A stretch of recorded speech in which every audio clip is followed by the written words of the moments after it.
Eu sei que vocês queriam essa aula sobre John Stuart Mill e eu tô aqui para fazer essa aula aqui com vocês. Então vamos lá falar sobre John Stuart Mill, esse filósofo, esse pensador importante do século XIX até a atualidade, com certeza, apesar de ter muita gente que concorda, tem muita gente que discorda, a gente não vai entrar nesse mérito, vamos entender a obra de John Stuart Mill, tá bom? Eu vou deixar também o link do nosso material aqui dessa aula, incluso aqui na descrição para vocês. Primeiro link da descrição, você pode baixar, tá bom? Para poder utilizar, para poder estudar. E isso não é um mapa mental, tá? É um material incluso, mas ele não é um mapa mental como a gente também tem em outras aulas. Uma outra coisa importante se você quiser ajudar o canal, eu estou concorrendo ao prêmio de influenciador de educação pelo prêmio iBest 2024. Eu vou deixar o link no comentário fixado, tá? Então, comentário fixado, você vai clicar lá, você pode dar 3 votos por dia em cada categoria. Eu peço para que um desses votos na categoria de influenciadores de educação seja para mim. Os 20 primeiros passam para a próxima fase e a gente está aqui nessa luta, nessa batalha. Então, se você estiver vendo esse vídeo, essa aula, no tempo que está tendo esse concurso fala, enfim, que está tendo essa premiação, eu peço um voto de confiança. Vamos lá então, já vamos abrir aqui a nossa imagenzona para falar de John Stuart Mill. Primeiro, uma breve biografia. John Stuart Mill, ele é então pensador do século XIX, ele é considerado aí um dos pensadores economistas clássicos do século XIX. Quais são os outros? Só para lembrar aqui, se a gente pensar, vou citar 4 aqui importantes que a gente tem aula de todos eles aqui no canal. Nós temos Adam Smith, David Ricardo, Karl Marx e John Stuart Mill. Tá bom? Todo mundo tem aqui no canal, aqui no canal Parabólica. Ele era um pensador britânico, certo? E um defensor do conceito de utilitarismo liberal. Opa, utilitarismo. Assim, utilitarismo. Eu coloco liberal aqui porque ele é um defensor do liberalismo, mas a gente vai explicar isso. Eu deixei marcado aqui, mas a gente vai explicar isso aqui na próxima telinha para vocês. O pai dele foi um pensador também escocês, que é o James Mill. Então ele seguiu boa parte do pensamento que o pai dele ensinou para ele. E o John Stuart Mill era um menino, era um autodidata, ele foi um pensador cabeçudo, que eu quero dizer assim. Ele era bem inteligente, ele recebeu uma educação muito rigorosa, isso tem a ver com o utilitarismo do pai dele, uma educação muito rigorosa e formal, não era uma educação academicista, então não era uma educação, então você não vai ver o Stuart Mill relacionado a grandes universidades europeias do século XIX. Então ele teve até um determinado momento da sua adolescência um rigor grande por parte da educação de seu pai, com os professores que seu pai contratava para ele. Isso tem a ver com a própria ideia. O pai dele era um defensor, por exemplo, de uma teoria epistemológica, né, do conceito epistemológico do John Locke, que é o iluminista do século XVII, XVIII. O pai dele fazia essa defesa de que o John Locke, vou explicar. O John Locke ele defendia, ele falava que o ser humano é uma tábula rasa, sabe a questão do empirismo lockeano de John Locke, que o ser humano é uma tábula rasa que vai crescendo, que vai aprendendo e vai preenchendo a folha em branco ou a tábula rasa com as experiências. O pai dele ele era um defensor dessa ideia da tábula rasa e colocou o Stuart Mill para aprender. Sabe? Vamos lá, vai aprender. Então, mas ele teve uma educação extremamente rigorosa com o pai dele. Certo? Ao passo de que aos 3 anos de idade ele já lia em grego, ele era britânico, ele falava inglês, ele já lia textos clássicos da filosofia grega, da antiguidade clássica, em grego. É muita coisa, né? Aos 3 anos de idade. Bom, já a partir da segunda metade da sua vida, ele se casou com essa mulher que vocês estão vendo aqui, importante, que é a Harriet Taylor, que também era uma pensadora britânica e era uma defensora da causa, das causas feministas do século XIX. Então, eles estão bem avançados ali no século XIX. Ela era uma defensora do sufrágio feminino, e o Stuart Mill se tornou também um defensor do sufrágio universal, do sufrágio feminino, certo? Das mulheres terem o direito ao voto. E isso muita influência de sua companheira da segunda metade de sua vida aí para frente, porque se ele era um defensor das liberdades, ele tem que defender com que as mulheres tenham também o direito à sua liberdade, concordam? Mas enfim, demos aqui um panorama clássico aqui para vocês, um panorama básico de Stuart Mill. A gente começa a entrar agora nos assuntos da sua obra filosófica. Primeiro, vamos definir esse utilitarismo. A gente já falou sobre utilitarismo e eu até pretendo fazer um vídeo de filosofia aqui sobre utilitarismo de maneira geral, abordando os principais pensadores utilitaristas. Ele pegou isso muito do pai dele, que era o James Mill, tá com um M só. E eu até vou, às vezes, se aparecer com um M só, eu vou peraí, que eu vou, como é que eu tiro daqui? Peraí. Deixa eu só resolver aqui, enquanto está passando a ambulância lá fora.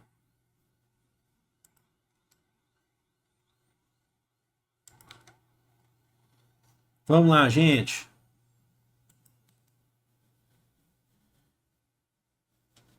Eu só vou resolver isso aqui. Aí, agora sim. Agora sim. Se aparecer escrito às vezes 1000 com um L só, eu acho que eu não vou ficar me pegando muito nisso, não. É porque o meu corretor ele sempre corrige esse 1000 com um L só. Aí tem que ficar voltando, às vezes eu não vi. Então vamos lá. O que nós temos aqui sobre utilitarismo? O pai dele, aqui ó, ficou um L só, não tem importância. Não, essa eu vou ter que corrigir porque essa aqui é de praxe. Pera aí, gente. O pai dele, vamos ver se vai corrigir. Ok. O pai dele, que era o James Mill, que, como eu falei para vocês, foi um pensador, foi contemporâneo de um outro filósofo, outro pensador utilitarista, que era o Jeremy Bentham. Tem vídeo aqui no canal sobre Jeremy Bentham, para quem quiser saber. O Jeremy Bentham é aquele que acreditava que tinha que congelar o corpo dele, né? Então, inclusive, o corpo dele está exposto, mas com a cabeça de cera, certo? A cabeça não foi muito bem conservada. Lá naquele vídeo eu explico um pouco do que é o utilitarismo, a gente só acrescenta aqui, tá bom? Utilitarismo significa que ele era um defensor que as ações boas buscam a felicidade, é utilitário, vem da utilidade. As ações boas buscam a sua felicidade individual. É direto, então você tem que agir de tal forma que a sua ação tem que buscar diretamente a sua felicidade. A busca pelo prazer individual. Isso é utilitarismo, tá bom? Mas existem algumas divergências entre a própria ideia do Stuart Mill com o Jeremy Bentham, né? A política no utilitarismo, o objetivo da política é garantir com que o maior número de pessoas possam ser felizes, certo? O maior número de pessoas possam ser felizes. Só que o que o Bentham, só para a gente definir aqui, o que o Jeremy Bentham pensava? O Jeremy Bentham dizia que era do ponto de vista quantitativo, era mais simples, porque era só em quantidade. O Estado, o governo, a política deve garantir com que as pessoas sejam felizes. Que as pessoas, o maior número de pessoas, garantir com que as pessoas busquem a sua felicidade. Então, o maior número de pessoas tem que ser felizes. O que o Stuart Mill faz, diferente do Jeremy Bentham, do utilitarismo, é qualificar essa felicidade. Então não é simplesmente definir felicidade, porque se você só define felicidade, você já está falando, felicidade é isso, você está fazendo uma definição de felicidade. Só que o Stuart Mill fala, a felicidade pode ser uma para mim, pode ser outra para você, pode ser outra para outra pessoa. Não existem felicidades ou graus de felicidade. É o que o Stuart Mill está fazendo de diferente do Bentham. O Bentham está falando, ó, felicidade, tem que buscar felicidade, a política tem que buscar felicidade no ponto de vista quantitativo. E o Stuart Mill? Não, existem graus de felicidade. Então, a minha felicidade pode ser, e com certeza é, diferente da sua concepção de felicidade. Você é feliz por quê? Eu sou feliz por quê? O que te torna mais alegre, o que te torna mais feliz, certo? Então, a diferença é essa. Então, você já guardou o que é o utilitarismo. Você vai acrescentando isso à filosofia do Stuart Mill. Você já guardou o que é utilitarismo, busca por felicidade. Aqui você já está vendo um componente individual. Aqui é importante. Você está vendo um componente individual que vai de acordo com o conceito de liberdade do Stuart Mill. O individual é a felicidade, eu sei o que é felicidade para mim. Você não pode saber o que é felicidade para mim. E ao mesmo tempo, eu não posso saber o que é para você.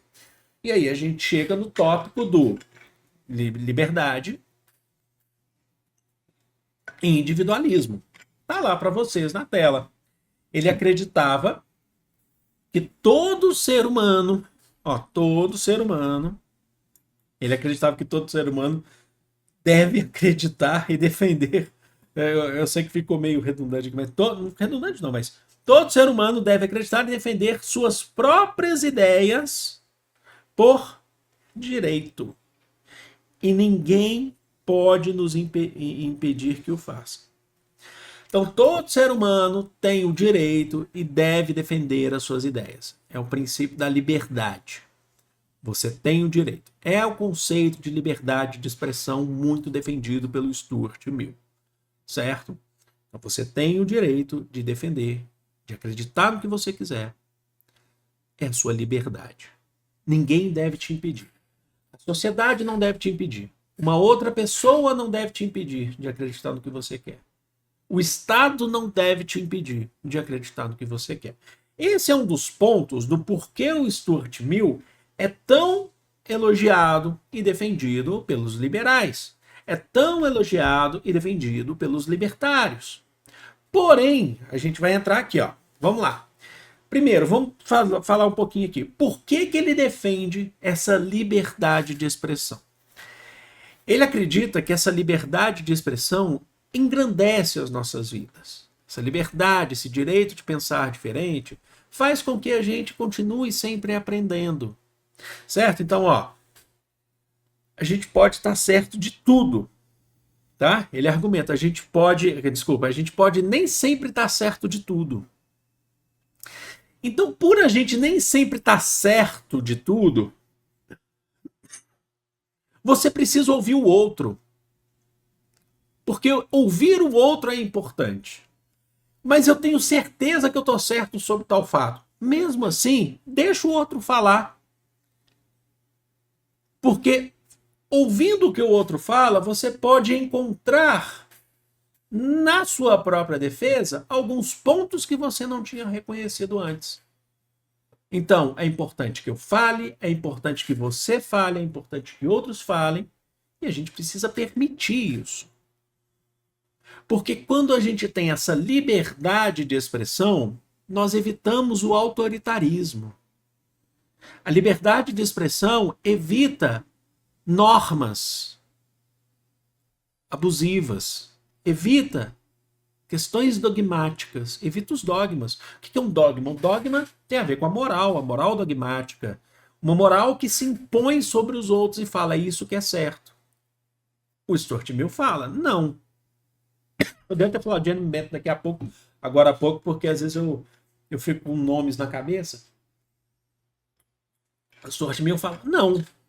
Tudo deve ser questionado, deve ser conversado. Então, eu acho que eu estou 100% certo, mas mesmo assim eu preciso escutar o que o outro tem a dizer. Porque, de repente, eu posso descobrir que eu não estou 100% certo. E o outro, a mesma coisa. Então, a gente evita questões dogmáticas contra o indivíduo. E aqui é um ponto muito importante que eu quero trabalhar com vocês. Porque, olha só, o Stuart Mill, ele cabe muito bem numa redação, dependendo do tema, não é isso? Mas aqui um ponto muito importante. Será que existe limite dessa liberdade de expressão? Existe. Porque uma liberdade de expressão, até mesmo para o Stuart Mill, ela não pode ser irrestrita se ela prejudicar outras pessoas. E eu sei que muita gente vai lembrar de que existem pessoas hoje que defendem uma liberdade de expressão irrestrita, que podem até cultuar John Stuart Mill, mas sem entender o resultado final da obra do John Stuart Mill, ou sem, ao menos, procurar. A lá filosofia de boteco. Vamos dar um exemplo? Eu vou dar um exemplo prático, sem problema nenhum aqui. Quando o Monark vai lá no Flow Podcast, alguns anos atrás, e fala que a liberdade de expressão tem que ser irrestrita,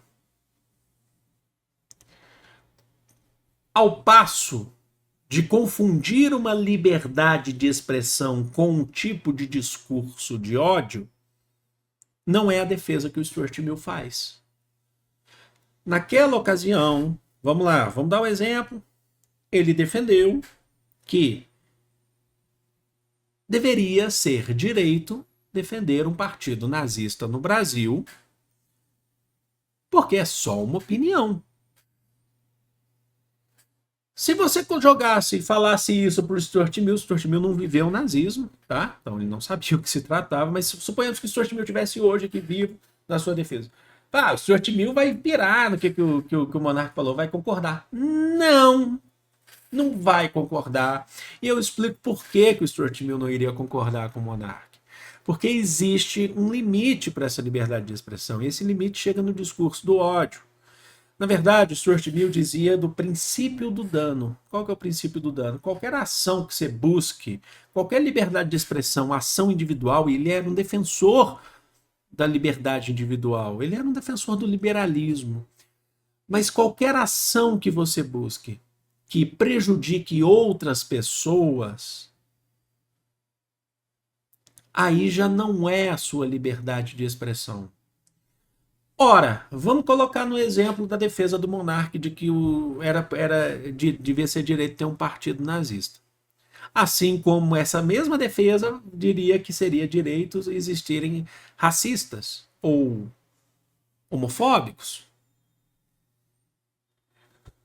O fato de existir, qual que é o princípio do nazismo? O nazismo é baseado numa questão eurocêntrica, melhor dizendo, etnocêntrica.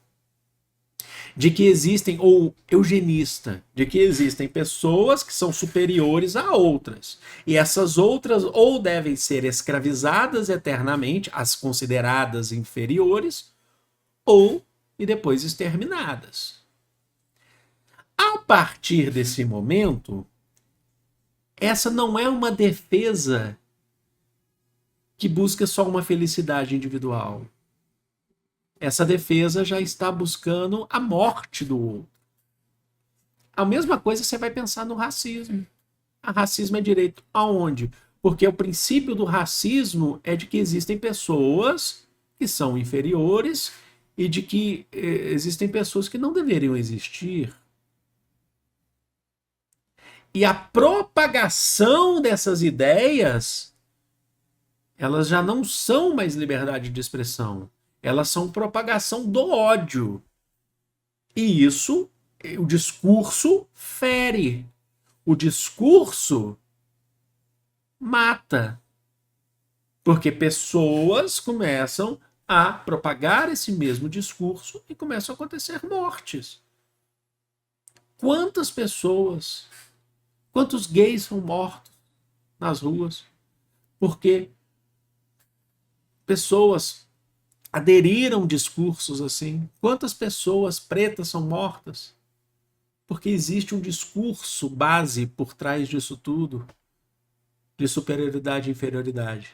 Então não é a defesa do Stuart Mill isso. Essa não é a defesa dele. Então muitas pessoas vão lá falar de Stuart Mill de forma errada. Ele não defende uma liberdade de expressão irrestrita, porque quando se torna irrestrita, ela pode prejudicar outras pessoas. A liberdade de expressão é de acordo com o princípio do dano. O dano, se tiver dano, tem que ser para quem está propagando. Para quem está podendo propagando, para quem está se expressando, para quem está fazendo a sua ação individual, mas não pode atingir o outro. Fale por você, mas não fale pelos outros. Essa é a questão individual. Não é egoísta. Porque se fosse egoísta, você estaria assim, tocando, desculpem, o foda-se para os outros. Vai cair minha câmera aqui, não tem importância. Caiu a imagem, mas voltou. Tá bom? Então, a busca da felicidade é sem prejudicar os outros. Guardem bem isso. Então tá, passamos dessa parte. Vamos lá então para um outro ponto. Já entendemos o que seria o conceito de liberdade e individualismo em Stuart Mill. Tá bom? Princípio do dano para vocês. Agora, vamos falar para a gente fechar, da economia política, que é uma outra parte, uma outra tese muito bem estudada por Stuart Mill, que vale a nossa atenção aqui. Tá bom? O Stuart Mill, ele não poupou críticas ao capitalismo. E olha que ele era um defensor da propriedade privada e do liberalismo.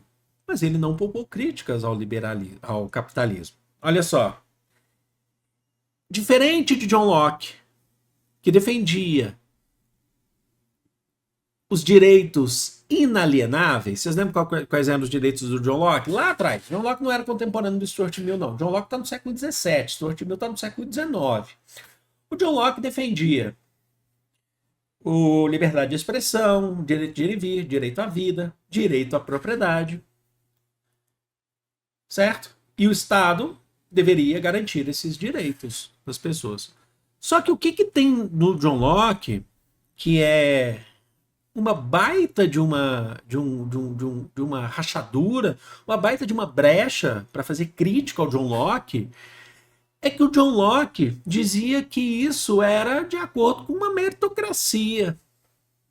Assim, são os direitos naturais e inalienáveis. Mas será que é para todo mundo? O John Locke mesmo dizia que não. Ora, direito à propriedade, para quem tem condições. Mas eu posso tentar ter condições? Depende. Eu volto a lembrar na nossa aula de John Locke, em filosofia, a gente fala sobre isso.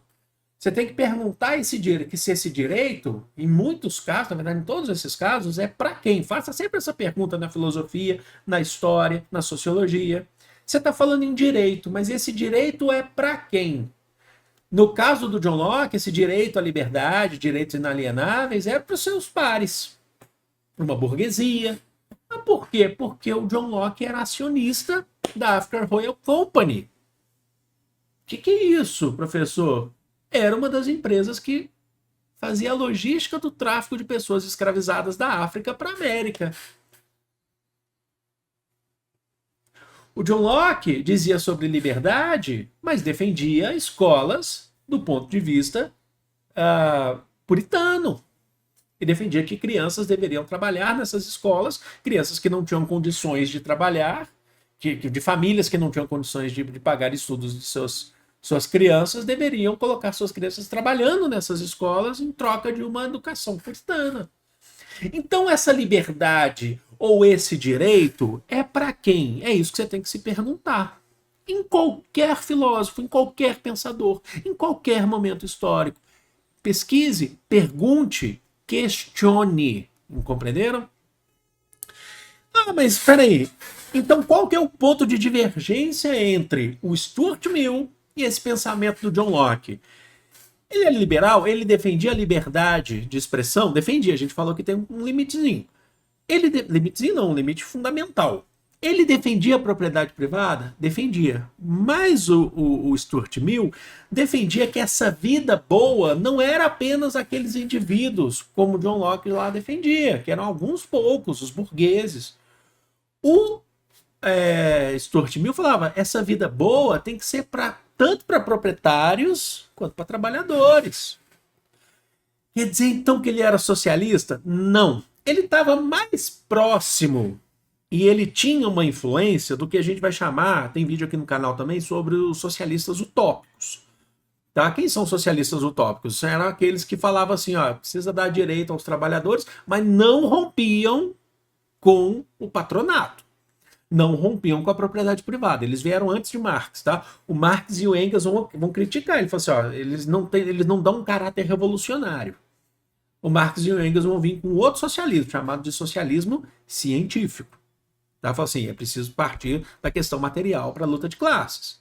O Stuart Mill, ele não era um socialista utópico, até onde se sabe, mas o Stuart Mill, ele tinha uma defesa, ele não queria luta de classes, Mas ele falava, ó, não é só os proprietários que podem ter direito à felicidade.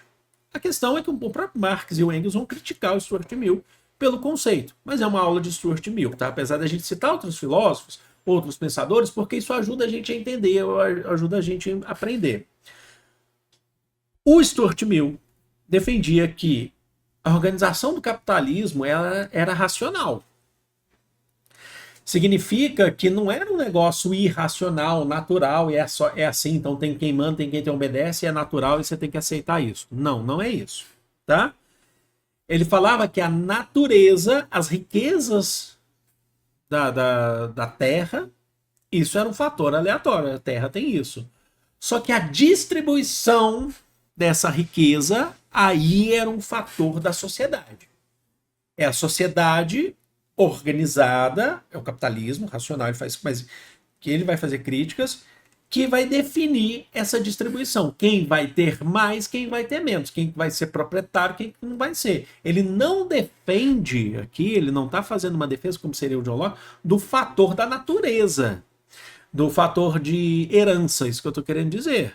Assim, a sociedade que está definindo a manutenção dessa herança. Se um sujeito lá é herdeiro de um meio de produção, é a própria sociedade que está, a natureza não, a sociedade que está definindo que ele continue com aquilo, certo? Ah, mas então ele queria uma revolução do proletário para acabar com isso?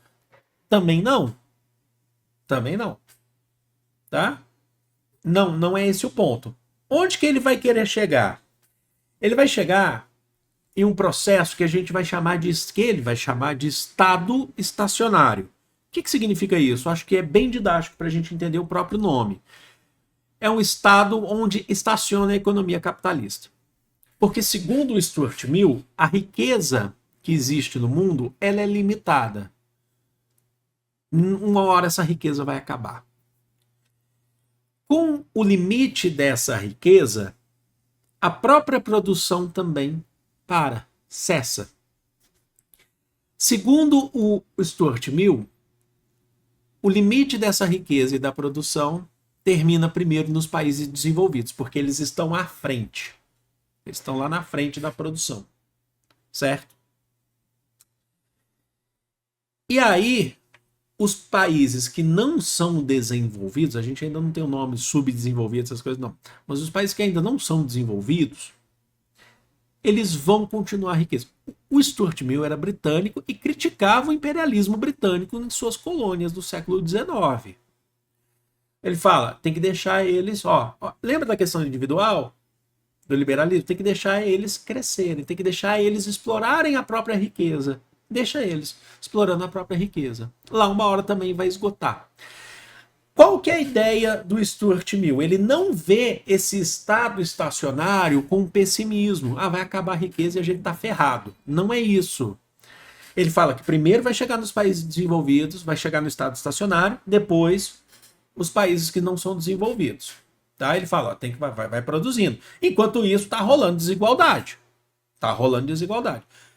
Mas quando chega no estado estacionário, como assim ele não vê com pessimismo? Porque ele acreditava e ele dizia que quando chegasse nesse estado estacionário, era o momento da sociedade capitalista repensar e redistribuir a riqueza e a produção. Ele acreditava que chegando nesse estado estacionário, a riqueza ia ter que ser redistribuída ou melhor distribuída. É por isso que o Marx vai criticar ele. Fala, não. Assim, é porque o Marx ele já trabalha com crises, o marxismo, né? Não só Marx, mas com questões cíclicas do capitalismo, de que o capitalismo ele acha novos meios de explorar a classe trabalhadora. E o fato de chegar, por exemplo, se chegasse num estado estacionário, significa que aí tudo ia ficar igualitário, que essa riqueza ia ter que ser distribuída melhor agora, né, porque não vai dar mais para explorar mais tanto a classe trabalhadora. O Marx falou, não, a burguesia vai achar um outro meio de explorar a classe trabalhadora. Essa é a crítica do Marx ao Stuart Mill. Mas aqui eu estou passando a imagem do Stuart Mill para vocês entenderem, para a gente ter uma compreensão do que ele defendia. Então ele é um pensador muito importante do século XIX, que tem influência hoje. Então a gente não está falando que não tem influência, pode concordar com Mill, concordar com Marx, concordar com John Locke, concordar com quem você quiser, não importa. O importante aqui é entender o que ele queria dizer, tá bom? E isso, acho que eu estou dando bastante coisa aqui para vocês utilizarem com arcabouço teórico aqui, inclusive para redações, né? Mas é isso, então acho que vamos fechar essa aula. É isso mesmo, vou voltar aqui para a nossa telinha. Eu gostei muito de fazer essa aula, eu acho que ela ficou bem completinha, ela ficou bem redondinha, ela ficou bem legal, deixando aqui esse material na descrição para vocês. E não deixe de votar em mim lá no Prêmio Best como iBest 2024, como influenciador de educação, para a gente continuar fazendo esse trabalho. Gente, eu amo vocês e é de todo o coração do mundo. Um grande beijo, fui!